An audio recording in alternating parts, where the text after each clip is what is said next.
सभी भैया बहनों को मेरा प्रणाम। आज मैं आपको कक्षा 4 पर्यावरण विषय के बारे में अध्ययन करवाऊंगी। सबसे पहले हम पर्यावरण की परिभाषा जानेंगे। हमारे चारों ओर का जो आवरण होता है वो पर्यावरण कहलाता है। आवरण से अर्थ है जो हमारे आसपास का जो वातावरण होता है जिसमें हम रहते हैं वो होता है आवरण, उसे हम पर्यावरण कहते हैं। आज मैं आपको पाठ 1 पर्यावरण बचपन की यादें इसका अध्ययन करवाऊंगी। इसमें ननिहाल में जब हम जाते हैं तो हमारे बचपन के बारे में, हमारे पिताजी, माताजी, इन सब के मामा मौसी सबके बचपन के बारे में हमको जानने के लिए मिलता है। वो होती है बचपन की यादें।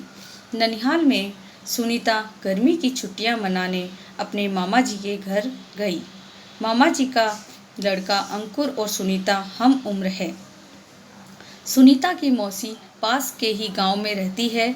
उनकी बड़ी लड़की अनीता भी छुट्टियां मनाने अपने ननिहाल आई है। सब बच्चे खुश हैं। नानी जी प्यार से उन्हें रोज आम खाने के लिए देती है। अब हम इसे थोड़ा समझेंगे। जब हम गर्मी की छुट्टियों में जाते हैं तो वहाँ पर नानी जी हमें मामा जी, मामी जी, मौसी जी, मौसा जी आदि के बारे में जानने के लिए मिलता है और उनसे बहुत प्यार भी मिलता है और उनके आपसी रिश्तों के बारे में जानने के लिए हमें मिलता है और बहुत सारा ज्ञान भी प्राप्त होता है।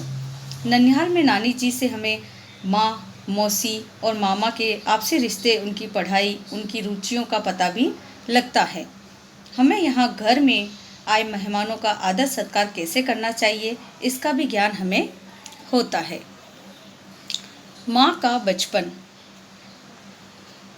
नानी जी, अनीता, आज मैं अचार बनाऊंगी और तुम्हें भी सिखाऊंगी, तुम्हारी माँ को भी मैंने ही सिखाया है, ऐसा नानी जी कहती है।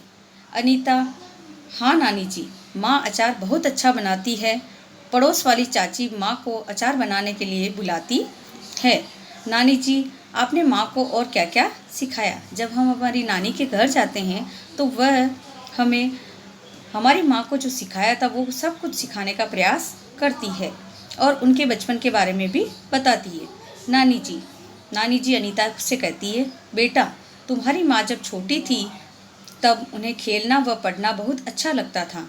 तब मैं उन्हें ज़्यादा काम नहीं बताती, लेकिन जैसे जैसे वह बड़ी होती गई मैंने तुम्हारी माँ, मामा, मौसी से घर के कामों में मदद ली। वे मेरी मदद करते करते ही काम सीख गए। जैसा कि हम जानते हैं कि हमें भी मम्मी छोटे छोटे काम करने के लिए घर पर कहती है तो हमें वो करने में मदद करनी चाहिए। इससे हमें घर के काम सीखने में मदद मिलती है। अनीता कहती है, नानी जी, माँ तो मुझे हमेशा पढ़ने के लिए ही कहती है, आप भी ऐसा ही करती थी? अनीता अपनी नानी से पूछती है। नानी जी, हाँ बेटा, लेकिन जब हम पढ़ाई का इतना महत्व नहीं जानते थे, फिर भी समय समय पर मैं भी सभी बच्चों को पढ़ने के लिए कहती थी। नानी जी, आपने और माँ ने कहाँ तक पढ़ाई की है? ऐसा अनीता उनसे पूछती है।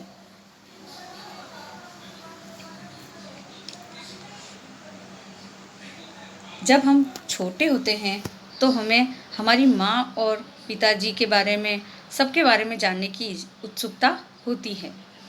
ऐसा ही अनीता को भी हो रहा था। नानी जी, बेटा मैंने तो 5वीं तक ही पढ़ाई की है। हमारे समय में आगे पढ़ने के लिए दूसरे गांव में जाना पड़ता था, फिर घर व खेत का काम भी करना पड़ता था। लेकिन तुम्हारी माँ पढ़ने में होशियार थी, वह पढ़ने के साथ बाजार के काम भी कर लेती थी। इतने में सुनीता फ़ोटो की एल्बम लेकर आ गई और सभी फ़ोटो देखने लग गए। जैसा कि आप सभी जानते हैं, हम जब अपनी नानी के घर जाते हैं तो वहाँ पर पुरानी एल्बम देखकर बड़े खुश होते हैं, क्योंकि उसमें हमारी माँ और मौसी, मामा बहुत छोटे छोटे होते हैं तो हमें वह सब कुछ बहुत रुचिकर लगता है। आगे हम देखेंगे सुनीता नानी जी, सुनीता कहती है अपनी नानी जी से, मेरी माँ ने तो फूल वाली फ्रॉक पहनी है, यह कितनी सुंदर है। आपने भी सितारों वाली साड़ी पहनी है, यह फ़ोटो कब खिंचवाया था। ये सब वह पूछती है। कल जब पिताजी और मौसा जी यहाँ आएंगे तो उन्हें भी यह फ़ोटो बताऊंगी। यह फ़ोटो तो तुम्हारे मामा जी की शादी के समय का है, ऐसा अनीता कहती है। इस तरह हम सभी फ़ोटो एल्बम देखकर पुरानी यादों को ताज़ा कर लेते हैं। हम भी जब हमारी नानी के घर जाते हैं तो बहुत सारी फ़ोटो एल्बम, चित्र वगैरह देखकर बहुत खुश होते हैं और हंसी मजाक भी उसके साथ करते हैं। आइए अब इसमें कुछ प्रश्न है, सोचिए और लिखिए। आपका ननिहाल कहाँ है? आपको इसका उत्तर कॉपी में लिखना है। पहला प्रश्न है आपका। दूसरा प्रश्न है, आपके मामा जी और माँ में क्या रिश्ता है? आपके मामा जी और माँ में क्या रिश्ता है, ये आपको लिखना है। इसके नीचे भी प्रश्न दिए हुए हैं, ये सारे आपको मैं राइट लगा रही हूँ, आपको करने हैं। पहला और दूसरा, ये तीसरा, चौथा, पांचवा, छठा। इसके आगे का भाग मैं आपको मेरे आगे के वीडियो में बताऊंगी। धन्यवाद।